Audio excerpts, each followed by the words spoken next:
Welcome to academy G student. आज हम जिस टॉपिक पे बात करेंगे वो है एंटीना। आज की वीडियो में हम लोग एंटीना के बारे में काफी डिटेल के साथ डिस्कस करेंगे और कोशिश करेंगे जितने भी बेसिक कॉन्सेप्ट हैं एंटीना से रिलेटेड उनको हम डिस्कस कर लें। आज के जो हमारे टॉपिक है उसमें हम लोग सबसे पहले ये देखेंगे कि एंटीना बेसिकली होता क्या है, उसका काम क्या है, नंबर वन। नंबर टू पे हम लोग ये देखेंगे इलेक्ट्रोमैग्नेटिक वेव एंटीना से जनरेट किस तरीके से होती हैं। इलेक्ट्रोमैग्नेटिक वेव के बारे में एक वीडियो में, लास्ट वीडियो जो मैंने बनाई थी एकेडमी के साइट पे मौजूद है, उसको जाके लास्ट में देख लेना। उसमें इलेक्ट्रोमैग्नेटिक वेव के बारे में काफी डिटेल के साथ उसकी प्रॉपर्टीज को हमने डिस्कस किया है। तो अगर आपको नहीं पता तो वो वीडियो देख कर आना, अदरवाइज थोड़ा बहुत कॉन्सेप्ट है तो चलो ये वीडियो ओके हो जाएगी, आपके लिए चल जाएगी। वैसे मैं कोशिश करूंगा कि थोड़ा बहुत कॉन्सेप्ट यहाँ पे आपको दे दूं इलेक्ट्रोमैग्नेटिक वेव का। ओके। फिर हम देखेंगे कि एंटीना का साइज क्या होता है, एंटीना का रेडिएशन पैटर्न क्या होता है, एंटीना की डायरेक्टिविटी एंड गेन क्या होती है, बैंडविड्थ क्या होती है, बीम विड्थ क्या होती है। हम पोलराइजेशन पे बात करेंगे, एंटीना की टाइप्स पे बात करेंगे। इन तमाम कॉन्सेप्ट पे आज की वीडियो में हम लोग काफी डिटेल के साथ डिस्कस करेंगे।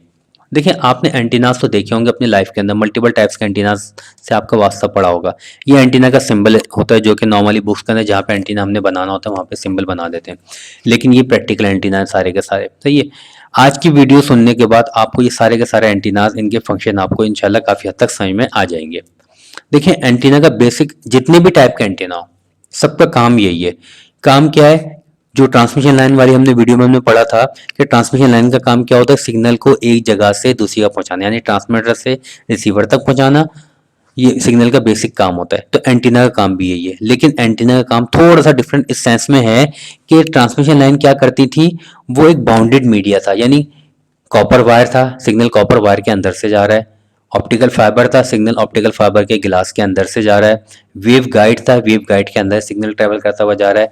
लेकिन एंटीना जो है ये भी सिग्नल को एक जगह से दूसरी जगह पहुंचाता है, लेकिन फ्री स्पेस में, स्पेस के अंदर, वैक्यूम के अंदर, यानी जहां पे कोई मीडिया ना हो, इसको किसी मीडिया की जरूरत नहीं होती, ये वैक्यूम के अंदर भी ट्रांसमिट कर देता है एक जगह से दूसरी जगह पहुंचाने के लिए। लेकिन इस काम करने के लिए वो क्या करता है, वो ये करता है कि जो इलेक्ट्रिकल सिग्नल जो आपके सर्किट से आ रहा होता है, हाई फ्रीक्वेंसी का सिग्नल, उसको क्या करता है, इलेक्ट्रिकल सिग्नल को इलेक्ट्रोमैग्नेटिक वेव में कन्वर्ट करता है। अब इलेक्ट्रोमैग्नेटिक वेव में कैसे कन्वर्ट करता है, वही आज का हमारा मेन टॉपिक जो भी हम थोड़ी देर में डिस्कस करने वाले हैं। लेकिन जब वो इलेक्ट्रोमैग्नेटिक वेव में कन्वर्ट करता है तो इलेक्ट्रोमैग्नेटिक वेव के बारे में हमने पढ़ा था कि भाई वो लाइट की स्पीड के साथ ट्रैवल करती हैं, स्ट्रेट लाइन में ट्रैवल करती हैं, सही है, और हाई एनर्जी को कैरी कर सकती हैं एक जगह दूसरी जगह, हाई डेटा को एक जगह दूसरी जगह पहुंचा सकती हैं। अदर एंड पे जो दूसरा एंटीना लगा हो तो उन्हीं इलेक्ट्रोमैग्नेटिक वेव्स को रिसीव करता है, उसको दोबारा इलेक्ट्रिकल एनर्जी में कन्वर्ट करता है और आपको सिस्टम को दे देता है, और आपका सिस्टम आपको सिग्नल जनरेट करके आपको प्रोवाइड कर देता है। यानी एंटीना क्या कर रहा है, इलेक्ट्रिकल को इलेक्ट्रोमैग्नेटिक वेव में कन्वर्ट कर रहा है। इलेक्ट्रोमैग्नेटिक वेव ट्रेवल करती हुई एक एंटीना से दूसरी जगह तक पहुंचती हैं, दूसरा एंटीना उनको रिसीव कर रहा है, रिसीव करने के बाद दोबारा इलेक्ट्रिकल में कन्वर्ट करके अपने सिस्टम को दे रहा है। यानी वही ट्रांसमिशन एंड रिसेप्शन हो रही है, लेकिन अब आप ट्रांसमिशन लाइन के जरिए नहीं कर रहे, अब आप एंटीना के जरिए कर रहे हो। अब ये इलेक्ट्रोमैग्नेटिक वेव जनरेट कैसे होती है, सॉरी हाँ, पहले तो हम बात करते हैं इलेक्ट्रोमैग्नेटिक वेव्स क्या है।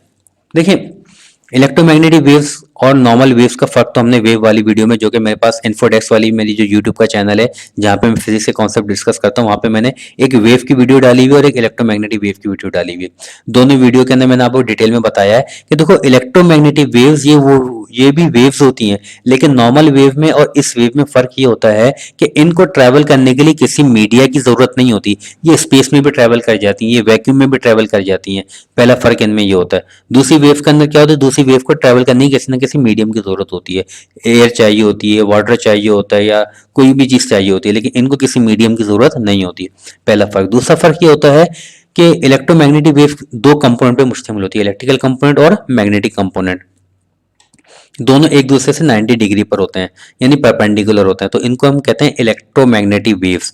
ये स्पीड ऑफ लाइट से ट्रेवल करती हैं, ये स्ट्रेट लाइन में ट्रेवल करती हैं, ये सारी प्रॉपर्टीज हम लोग इलेक्ट्रोमैग्नेटिक वेव में देख चुके हैं। अब इसका बेसिक कॉन्सेप्ट स्टार्ट हुआ है कि भाई एंटीना से इलेक्ट्रोमैग्नेटिक वेव निकलती हैं, लेकिन निकलती कैसे हैं, रीजन निकलने की है क्या। देखिए, इलेक्ट्रोमैग्नेटिक वेव की जनरेशन के पीछे फिजिक्स के दो बेसिक से रूल काम कर रहे हैं। वो दो रूल मैं आपको शॉर्ट फॉर्म में बता रहा हूँ, अगर आपने लॉन्ग फॉर्म में सुनना है, डिटेल में सुनना है, तो आप इन्फोडेस्क वाले यूट्यूब का चैनल उस पर चले जाना। अदरवाइज यहाँ पे मैं आपको बिल्कुल शॉर्ट शॉर्ट आपको बता रहा हूँ। देखिए, आपने पढ़ा होगा कि इलेक्ट्रिकल चार्ज क्या होता है फिजिक्स के अंदर, कि इलेक्ट्रिकल चार्ज बेसिकली दो टाइप के होते हैं, एक होता है पॉजिटिव और एक होता है नेगेटिव। एक साइड पे आपने पॉजिटिव चार्ज रखा है, एक साइड पे नेगेटिव चार्ज रखा है, ये आपस में एक इलेक्ट्रिकल फील्ड जनरेट कर लेते हैं। सही है, इसे हम कहते हैं इलेक्ट्रिकल लाइन ऑफ फोर्स। एक इलेक्ट्रिक फील्ड डेवलप कर लेता है अपने इर्द गिर्द, सही है। एक यहाँ पे रखा हुआ चार्ज, एक यहाँ पे रखा हुआ है, positive electrical line of force निकल के नेगेटिव के पास जा रही है, हम कहते हैं भाई इसने एक इलेक्ट्रिकल फील्ड बना ली। ओके, दोनों सुकून से पढ़े हुए। एक कॉन्सेप्ट तो ये हो गया। दूसरा कॉन्सेप्ट, जब किसी कंडक्टर में से कोई इलेक्ट्रिसिटी गुजरती है, यानी चार्ज गुजरता है, इसे हम कहते हैं करंट गुजर रहा है। चार्ज के फ्लो को हम क्या कहते हैं? करंट गुजर रहा है। यहाँ पे जब चार्ज गुजरेगा तो इसके इर्द गिर्द क्या होगा? मैग्नेटिक फील्ड डेवलप होगी। ये फिजिक्स का दूसरा रूल है। यानी जब किसी कंडक्टर में से चार्ज फ्लो करेगा तो उसके इर्द गिर्द आपके पास मैग्नेटिक फील्ड डेवलप होगी। देखिए, चार्ज जब स्टैटिक था ना, रुका हुआ था, तो सिर्फ इलेक्ट्रिकल फील्ड डेवलप हो रही है। लेकिन चार्ज जब फ्लो होगा तो इलेक्ट्रिकल फील्ड तो जनरेट होगी होगी, लेकिन उसके इर्द गिर्द मैग्नेटिक फील्ड भी जनरेट होगी। उस मैग्नेटिक फील्ड की डायरेक्शन आप राइट हैंड रूल से पता करते हो कि भाई आपका थंब बताता है कि भाई इलेक्ट्रिकल फील्ड अगर यूं करंट ऊपर की डायरेक्शन फ्लो हो रहा है तो मैग्नेटिक फील्ड यूं प्रोड्यूस होगी। अगर करंट नीचे की डायरेक्शन फ्लो होगा तो मैग्नेटिक फील्ड ये यूं उल्टी प्रोड्यूस होगी। तो बहरहाल दो रूल हैं फिजिक्स के। नंबर वन कि पॉजिटिव एंड नेगेटिव चार्ज अगर स्टैटिक कंडीशन में होंगे अपने इर्द गिर्द इलेक्ट्रिकल फील्ड डेवलप करेंगे, नंबर वन। नंबर टू, अगर ये मूव कर रहे हो किसी कंडक्टर के अंदर है, उसे हम कहेंगे इसमें करंट फ्लो हो रहा है, और जब इसमें करंट फ्लो होगा तो इलेक्ट्रिकल फील्ड तो पैदा होगी होगी, लेकिन साथ में एक मैग्नेटिक फील्ड भी प्रोड्यूस होगी। सही है। ये दो कॉन्सेप्ट सुनने के बाद अब थोड़ा सा आगे एंटीना की जाने बात है। देखिए, एंटीना में बेसिकली होता क्या है? एंटीना की इनपुट पे आप हाई फ्रीक्वेंसी का सिग्नल देते हो। जब हाई फ्रीक्वेंसी का सिग्नल जब एंटीना के इनपुट पे जाता है तो वहां पे होता क्या है? देखिए, हाई फ्रीक्वेंसी का सिग्नल, ऐसी सिग्नल जो होता है उसकी क्या प्रॉपर्टी होती है? कभी पॉजिटिव पीक आती है, कभी नेगेटिव पीक आती है, फिर पॉजिटिव आ रही है, फिर नेगेटिव आ रही है। तो देखो, जब हाई फ्रीक्वेंसी सिग्नल आप यहाँ पे दोगे तो एक दफा इधर पॉजिटिव आएगा, एक दफा नेगेटिव आएगा, एक दफा इधर पॉजिटिव आएगा, एक दफा नेगेटिव आएगा। यानी तेजी से चार्ज, कभी करंट यूं फ्लो हो रहा है, कभी यूं फ्लो हो रहा है। आप देख रहे हो, एरो के डायरेक्शन देख रहे हो, सही है। जब इधर नेगेटिव है तो इधर यूं फ्लो हो रहा है, जब इधर नेगेटिव है तो इधर से यूं फ्लो हो रहा है। तो इनके बार बार वेरी करने की वजह से, सही है, इसके इर्द गिर्द जो है आपकी इलेक्ट्रिकल फील्ड भी प्रोड्यूस हो रही है और मैग्नेटिक फील्ड भी प्रोड्यूस हो रही है। उसको हम यहाँ पे देखते हैं। ये देखें, देखिए, जब चार्ज स्टैटिक कंडीशन में था तो इलेक्ट्रिकल फील्ड डेवलप हो रही थी, सीधी सी बात है। हमने कहा कि अब खाली इलेक्ट्रिकल फील्ड डेवलप है, लेकिन आपने क्या किया? आपने अब चूंकि आपने चार्ज को स्टैटिक रहने नहीं दिया, आपने जो है हाई फ्रीक्वेंसी का सिग्नल दिया। इसकी वजह से क्या हुआ? चार्ज अब मूव कर रहा है, कभी पॉजिटिव कभी नेगेटिव, कभी पॉजिटिव कभी, और बड़ी स्पीड के साथ मूव कर रहा है। उसके मूव करने की वजह से क्या हो रहा है? अभी मैं स्लो मोशन में आपको दिखा रहा हूँ। पहले पॉजिटिव ऊपर था, नेगेटिव नीचे था, तो इलेक्ट्रिकल फील्ड ऐसे थी। फिर वो थोड़ा थोड़ा करीब आए तो इलेक्ट्रिकल फील्ड की शेप ये बन गई है। फिर दोनों एक दूसरे के बिल्कुल करीब आ गए तो इलेक्ट्रिकल फील्ड की शेप ये बन गई है। फिर दोबारा पीछे चलेगा, यानी ऊपर नीचे मूव करने शुरू होगा, तो दो इस तरह साइड में वेव जनरेट हो गई है। यही चीज मैं आपको अब एंटीना के अंदर दिखा रहा हूँ। एंटीना के अंदर देखें, एक महीना पॉजिटिव बन रहा है, नेगेटिव, पॉजिटिव नेगेटिव, तो इलेक्ट्रिकल फील्ड जो होती है पूरा डेवलप होकर साइड पे निकल रही है। यानी इलेक्ट्रिकल फील्ड जनरेट हो रही है एंटीना से, दोनों साइडों पे जनरेट होकर साइडों पे रेडिएट हो रही है। लेकिन अब हमने दूसरा रूल पढ़ा था, ये तो था इलेक्ट्रिकल फील्ड जनरेट हो गई ना, इलेक्ट्रिकल फील्ड की वजह से इलेक्ट्रिकल फील्ड जनरेट हुई, उसने साइडों पे रेडिएट हो गई है। लेकिन हमने दूसरा रूल क्या पढ़ा था? हमने दूसरा रूल ये पढ़ा था, जब किसी कंडक्टर में से करंट फ्लो होता है तो उसमें मैग्नेटिक फील्ड भी बनती है। अब चार्ज के ऊपर नीचे की होने की वजह से इसमें करंट भी फ्लो हो रहा है। जब करंट फ्लो हो रहा है तो इसके गिर्द देखें, ये मैग्नेटिक फील्ड भी प्रोड्यूस हो रही है। देखें ये मैग्नेटिक फील्ड, सही है। अब इलेक्ट्रिकल फील्ड ये ऊपर नीचे प्रोड्यूस हो रही है, मैग्नेटिक फील्ड ये हॉरिजॉन्टली प्रोड्यूस हो रही है। दोनों का कंबाइंड इफेक्ट में आपकी इलेक्ट्रोमैग्नेटिक वेव इस तरह जनरेट होती है। ऊपर नीचे जो है इलेक्ट्रिकल फील्ड जनरेट हो रही है और साइडों पे जो है ये मैग्नेटिक फील्ड ये इस तरह जनरेट हो रही है। तो इसे हम कहते हैं इलेक्ट्रोमैग्नेटिक वेव एंटीना से जनरेट हो गई है। यानी एंटीना से जनरेट हो गई है, इस तरीके से ये बाहर निकल रही है और ये बिल्कुल सीधी स्ट्रेट लाइन में एक्स एक्सिस के साथ ट्रेवल करती हुई सीधी चली जाएंगी।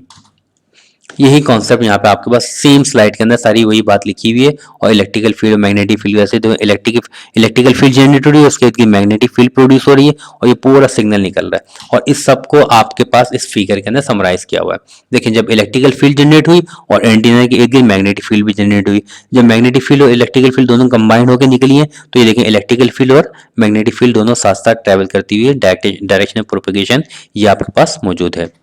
हमने अब ये देख लिया कि भाई इलेक्ट्रिकल फील्ड और मैग्नेटिक फील्ड जनरेट कैसे होती हैं। अब हम बात करते हैं एंटीना पोलराइजेशन की। एंटीना पोलराइजेशन होती क्या है? देखिए जब यहाँ पे आपके पास एंटीना यूं वर्टिकल कंडीशन में था तो आपका जो जनरेट होने वाली इलेक्ट्रिकल फील्ड है वो भी वर्टिकल है, और हॉरिजॉन्टल में क्या है, मैग्नेटिक फील्ड है। लेकिन इसी एंटीना को जब आपने यूं रख दिया, ये देख रहे हो यूं रख दिया, तो इलेक्ट्रिकल फील्ड आपके पास जो हॉरिजॉन्टली जनरेट हो रही है, और मैग्नेटिक फील्ड आपके पास ऊपर नीचे जनरेट हो रही है। सही है।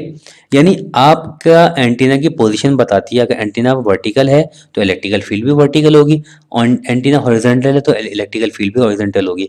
अब आप ये देखोगे कि आपके एंटीना से निकलने वाली इलेक्ट्रिकल फील्ड अगर हॉरिजॉन्टल है तो आप कहोगे एंटीना इस वक्त हॉरिजॉन्टली पोलराइज्ड है। सही है। अगर आपके एंटीना से निकलने वाली इलेक्ट्रिकल फील्ड अगर वर्टिकल है तो आप बोलोगे एंटीना जो इस वक्त वर्टिकल पोलराइज्ड है। इस बात को आप यहाँ पे डिटेल में पढ़ लेना है। लेकिन एक बात का खास ख्याल रखना है, अगर transmitting antenna electric vertical polarized है तो कोशिश करना कि रिसीविंग एंटीना भी वर्टिकल पोलराइज्ड हो, क्योंकि अगर दोनों मैच करेंगे तो मैक्सिमम पावर ट्रांसमिट होगी। लेकिन अगर एक वर्टिकल पोलराइज्ड है, एक हॉरिजॉन्टल पोलराइज्ड है, तो पावर जो है ट्रांसमिशन आपके पास, पावर का लॉस आपका ज़्यादा होगा। इस पैराग्राफ को लाजमी पढ़ लेना। इसी चीज़ को यहाँ पे आपको बताया गया एंटीना पोलराइजेशन के अंदर। देखिए एक एंटीना को आपको हॉरिजॉन्टल पोजीशन में रखा गया, जब हॉरिजॉन्टल में रखोगे ना तो आपकी इलेक्ट्रिकल फील्ड देखो हॉरिजॉन्टल में निकलेगी। सही है। लेकिन अगर वर्टिकल में रखोगे आपको इलेक्ट्रिकल फील्ड वर्टिकल में निकलेगी। अब मैग्नेटिक फील्ड कहाँ पे आएगी, मैग्नेटिक फील्ड अगर इलेक्ट्रिकल फील्ड हॉरिजॉन्टल वर्टिकल है तो मैग्नेटिक फील्ड हॉरिजॉन्टल होगी, अगर इलेक्ट्रिकल फील्ड ही हॉरिजॉन्टल है तो मैग्नेटिक फील्ड वर्टिकल होगी, क्योंकि आपको पता है कि इलेक्ट्रिकल और मैग्नेटिक फील्ड दोनों आपस में 90 डिग्री पर होते हैं। सही है। अगर एक हॉरिजॉन्टल है दूसरा वर्टिकल पे होगा। लेकिन आप पोलराइजेशन चेक करते हो आपके इलेक्ट्रिकल फील्ड की बेस पे, तो हम कहेंगे अगर इलेक्ट्रिकल फील्ड आपकी वर्टिकल है तो हम कहेंगे वर्टिकली पोलराइजेशन है, और अगर आपके पास इलेक्ट्रिकल फील्ड हॉरिजॉन्टल है तो हम इसे कहेंगे हॉरिजॉन्टली पोलराइज्ड एंटीना है। रेडिएशन पैटर्न क्या होता है, रेडिएशन पैटर्न को अगर हम इसमें हम डिफाइन करें, the radiation pattern of an antenna is a pictorial representation of the distribution of the power radiated from the antenna. देखें इस एंटीना से जो पावर निकलेगी, जो सिग्नल निकलेगा, इधर भी निकलेगा, इधर भी निकलेगा, पीछे भी निकलेगा, इधर भी निकलेगा, यानी सारी डायरेक्शन में पूरा सेप की तरह जो है, एप्पल की तरह हर तरफ निकलेगा। लेकिन ऊपर और नीचे वाली साइड पे, यहाँ से और यहाँ से आपका सिग्नल जो है बहुत मिनिमम ना होने के बराबर निकलेगा। तो इसकी जो मैक्सिमम पावर है ना वो इस एरिया के अंदर होगी। सही है। ये आपका पूरा शेप एप्पल एप्पल की शेप बन गई है पूरी। सही है।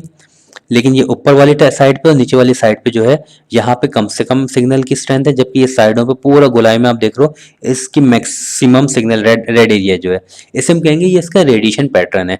रेडिएशन पैटर्न ये बताता है कोई भी एंटीना जो है किस डायरेक्शन के अंदर अपनी ज्यादा मैक्सिमम पावर को रेडिएट करेगा। हर एंटीना का रेडिएशन पैटर्न डिफरेंट होता है। ये डिपेंड करता है कि उसकी कंस्ट्रक्शन कैसी है।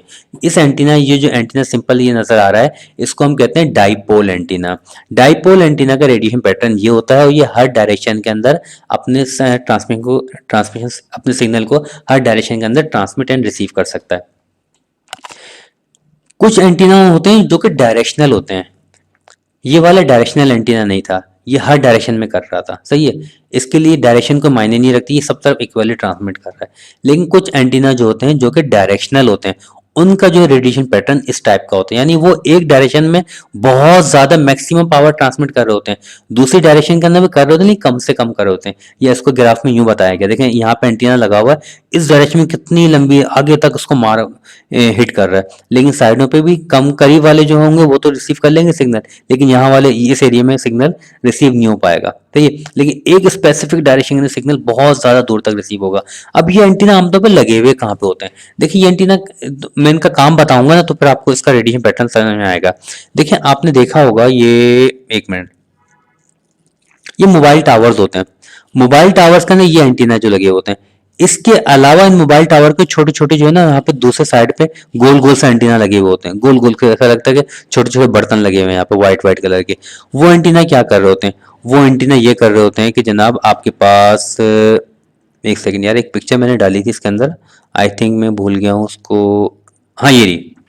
सही है। ये देखें, ये मोबाइल टावर का ना, ये एक तो ये एंटीना, एक ये छोटे छोटे एंटीना साइडों पे लगे होते हैं। इन एंटीना का काम क्या होता है, ये एंटीना जो होते हैं ना, ये बड़े वाले, ये तो आपकी मोबाइल से कम्युनिकेट कर रहे होते हैं।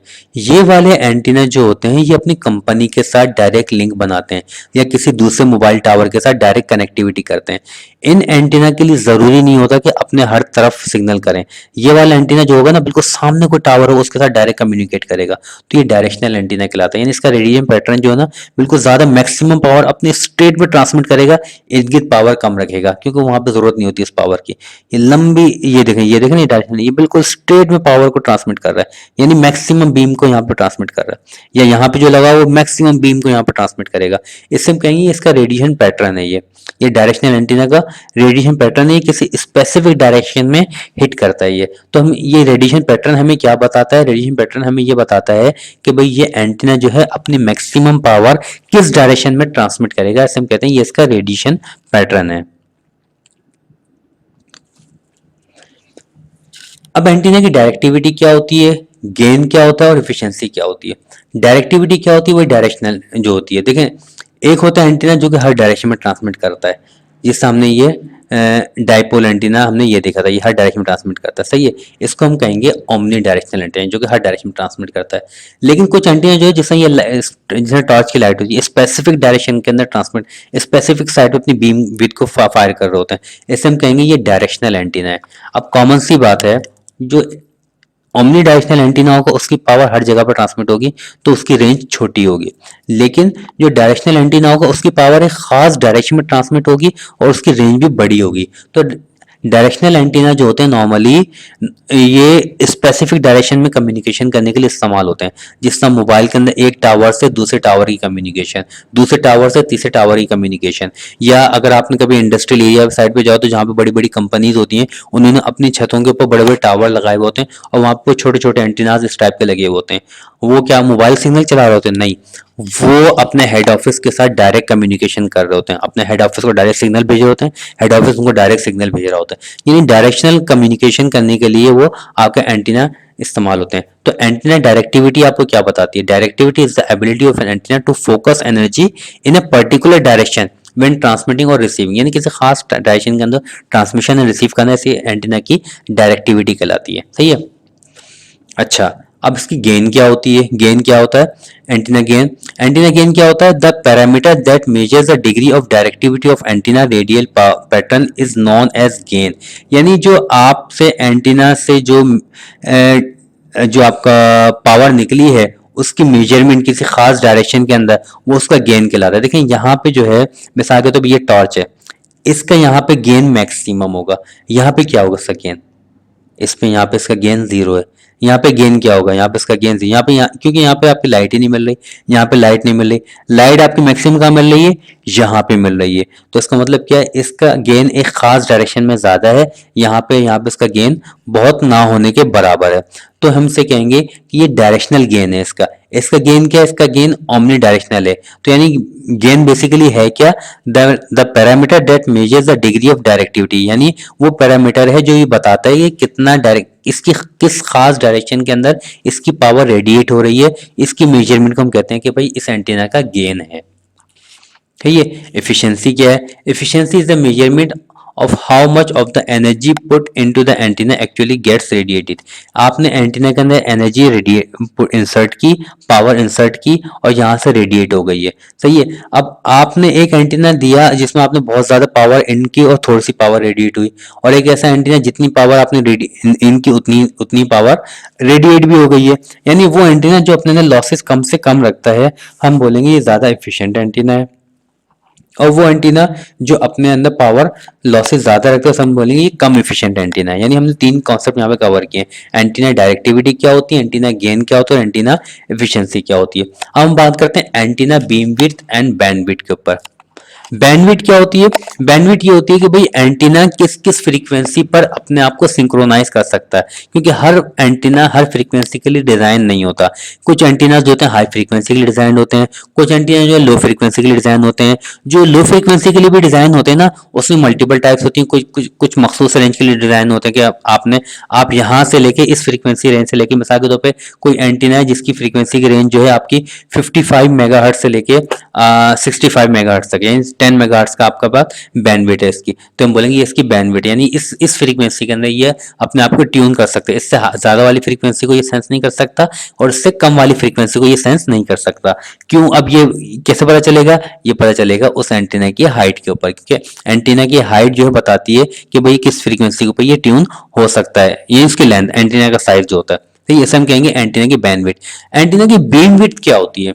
देखिए एक एंटीना जिसकी डायरेक्शनल, एक एंटीना जो डायरेक्शनल एंटीना जो खास डायरेक्शन अपनी बीम ट्रांसमिट कर रहा है, पावर फेंक रहा है, और दूसरा एंटीना वो भी खास डायरेक्शन फेंक रहा है, लेकिन इसके देखें ये इतनी चौड़ा, इसकी जो थिकनेस इतनी है, ये बीम विड्थ इसकी इतनी है, जबकि इसकी विड्थ ज्यादा है, लेकिन इसकी रेंज ज्यादा दूर तक ट्रांसमिट करेगा, ये कम दूर तक ट्रांसमिट करेगा। ये जो बीम की विड्थ है ना, ये कहलाती है बीम विड्थ।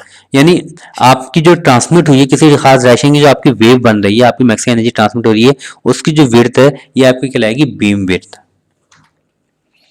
अब एंटीना का साइज क्या होता है? देखिए एंटीना का साइज जो होता है टोटली डिपेंड कर रहा होता है एंटीना की वेवलेंथ के ऊपर। अगर एंटीना की फ्रीक्वेंसी, जो सिग्नल आप एंटीना को ट्रांसमिट कर रहे हो उसकी फ्रीक्वेंसी बहुत ज्यादा है, सही है, तो उसकी वेवलेंथ क्या होगी? बहुत कम होगी। अगर वेवलेंथ कम होगी तो एंटीना का साइज भी कम होगा। और अगर फ्रीक्वेंसी जो आप एंटीना को दे रहे हो या जो उससे ले रहे हो वो बहुत ज्यादा लो है, इसका मतलब इसकी वेवलेंथ क्या होगी? बहुत ज्यादा हाई होगी, कि फ्रीक्वेंसी वेवलेंथ दोनों आपस में इनवर्सली प्रोपोर्शनल है। और लेकिन जो जब वेवलेंथ हाई होगी तो एंटीना का साइज भी बड़ा होगा, क्योंकि वेवलेंथ और एंटीना दोनों डायरेक्टली प्रोपोर्शनल है। यानी वेवलेंथ और एंटीना डायरेक्टली प्रोपोर्शनल है, जबकि वेवलेंथ और फ्रीक्वेंसी आपस में इनवर्सली प्रोपोर्शनल है। यही चीज यहाँ पे बताई गई। यहाँ पे मैंने आपको पूरी एक एग्जांपल दी है कि भाई एक सिग्नल है, उसकी वेवलेंथ आप किस तरह कैलकुलेट करोगे, जब उसकी वेवलेंथ निकालोगे उससे पता चल जाएगा भाई उस एंटीना का साइज कितना होना चाहिए। अब उस एंटीना के साइज को ट्यून करने के लिए आपको जो है अपनी फ्रीक्वेंसीज के साथ मैच करनी पड़ती है, क्योंकि एंटीना जो है इज अ रेजोनेंट सर्किट है। जब रेजोनेंट सर्किट के अंदर मल्टीपल रेजोनेंट फ्रीक्वेंसीज होती हैं, तो उसमें से कुछ फ्रीक्वेंसी जो होती है हाफ हाफ वेवलेंथ पे ट्यून भी हो जाती हैं, कुछ क्वार्टर वेवलेंथ पे ट्यून हो जाती हैं, तो इसके बेस पे एंटीना का साइज देखा जाता है। इन शॉर्ट अगर मैं आपको कहूं, एंटीना का size totally dependent on it's wavelength. अब एंटीना के टाइप्स की बात करते हैं। जब हम एंटीना के टाइप्स की बात करेंगे, एंटीना को हम मुख्तलिफ टाइप्स में डिवाइड कर सकते हैं, और बहुत ज़्यादा एंटीना के टाइप्स हैं, उनको कवर करना एक वीडियो में हमारे लिए फिलहाल पॉसिबल नहीं है। लेकिन हम एंटीना को उनकी डायरेक्शनल के लिहाज से, कुछ ओमनी डायरेक्शनल एंटीना होते हैं, कुछ डायरेक्शनल एंटीना होते हैं, फिर जो स्ट्रक्चर के लिहाज से कर सकते हैं, वायर एंटीना हो गया, अपर्चर एंटीना हो गया, रिफ्लेक्टर एंटीना हो गया, या फ्रीक्वेंसी के लिहाज से कर सकते हैं, हाई फ्रीक्वेंसी होगा, लो फ्रीक्वेंसी होगा, या उनकी पोलराइजेशन के लिहाज से कर सकते हैं, हॉरिजॉन्टल पोलराइज एंटीना है, वर्टिकल पोलराइज एंटीना है। लेकिन जो ज़्यादा फेमस जो है हम डिस्कस करते हैं वो होते हैं omni directional antennas and directional antennas. अच्छे तो आइसोट्रोपिक एंटीना क्या है? आइसोट्रोपिक एंटीना कोई फिजिकल कोई एंटीना नहीं है, सही है। ये जब भी हम एंटीना की स्टडी करते हैं ना, तो वहां पे हम ये कॉन्सेप्ट पढ़ते हैं। आइसोट्रोपिक एंटीना जस्ट एक आपको एक स्टैंडर्ड दे दिया गया है कि भाई मिसाल के तौर पे एक एंटीना है जो कि सेंटर में यहाँ पर रखा हुआ है, और अपने इर्द गिर्द हर डायरेक्शन में देखें फुल, हर डायरेक्शन में इक्वली ट्रांसमिट कर रहा है, पूरी एक बॉल की शक्ल बना रहा है, इसके सिग्नल जो ट्रांसमिट हो रहे हैं। ऐसा एंटीना जो कि हर डायरेक्शन में इक्वली ट्रांसमिट कर रहा हो, उसको हम कहते हैं आइसोट्रोपिक एंटीना। जब भाई ये प्रैक्टिकल कोई एंटीना नहीं है, तो उसको बनाने का फायदा क्या? इसको बनाने का फायदा ये है कि इसको आप एज ए रेफरेंस पॉइंट ले लेते हो कि भाई ये रेफरेंस पॉइंट है, जो एंटीना इसको ज्यादा मैच करेगा हम बोलेंगे ज्यादा अच्छा एंटीना है, जो इस रेफरेंस पॉइंट को कम मैच करेगा हम बोलेंगे ज्यादा अच्छा एंटीना नहीं है। अब सेकंड टाइप है omni directional antenna. Omni directional antenna ये वो एंटीना है जो कि आपके पास हर डायरेक्शन में ट्रांसमिट तो करता है, लेकिन अपनी पॉजिटिव, ये ऊपर वाली पीक पे, नेगेटिव वाली पीक पे, यहाँ पे ट्रांसमिट नहीं करता, सही है ना। इसका रेडिएशन पैटर्न ये है जो हमने पहले ही पढ़ा था। अब ओमनी डायरेक्शनल एंटीना के आपके सामने जो है, आपके पास मोनोपोल एंटीना, ये मोनोपोल एंटीना कहलाता है, ये हर डायरेक्शन में ट्रांसमिट करेगा, सिर्फ ऊपर और नीचे साइड पे ट्रांसमिट कम से कम करेगा। या डाइपोल एंटीना कहलाता है, ये भी ऊपर और नीचे ट्रांसमिट कम से कम करेगा, बाकी ये हर साइड पे ट्रांसमिट करेगा। इसे हम ये दोनों कहलाते हैं, मोनोपोल और डाइपोल मिला के ये दोनों एंटीना जो है हमारे पास कहलाते हैं ओमनी डायरेक्शनल एंटीना। ये आपके बच्चों के रिमोट वगैरह में नजर आते हैं, आपके पुराने मोबाइल फोन से वहां पे नजर आते हैं, पुराने रेडियो सेट से वहां पे आपको नजर आते हैं ज्यादातर। और ये आपके पास ये आपका मोबाइल का सॉरी वाईफाई राउटर है, उसमें भी ओमनी डायरेक्शनल एंटीना जो हर डायरेक्शन में ट्रांसमिट करते हैं, ये सारे के सारे आपको ये नॉर्मल लाइफ में नजर आते हैं। उसके बाद कुछ कहलाते हैं डायरेक्शनल एंटीनास।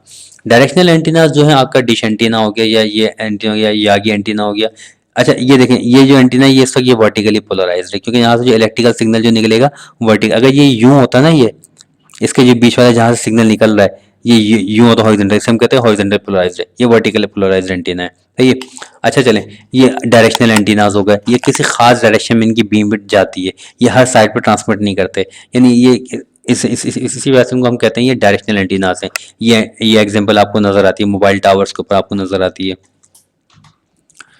उम्मीद है वीडियो आपको समझ में आई होगी। थोड़ा मुश्किल वीडियो थी, अगर समझ में आ गई है बहुत अच्छी बात है, अगर नहीं आए तो उसको एक मरतबा दोबारा सुन लेना। कोई सवाल हो तो कमेंट के जरिए मुझसे पूछ लेना। और अगर वीडियो पसंद आ गई है तो आप यूट्यूब पे देख रहे हो तो नीचे सब्सक्राइब का बटन मौजूद है, उसको दबा देना, ग्रे कलर में कन्वर्ट हो जाएगा। अदरवाइज मेरी वेबसाइट है academy-kj.com, वहाँ पर जाकर राइट हैंड पे अपना ईमेल नेम और ईमेल एड्रेस लिख के सबमिट करवा देना। और फेसबुक के पेज को भी लाइक करना नहीं भूलना। Thank you.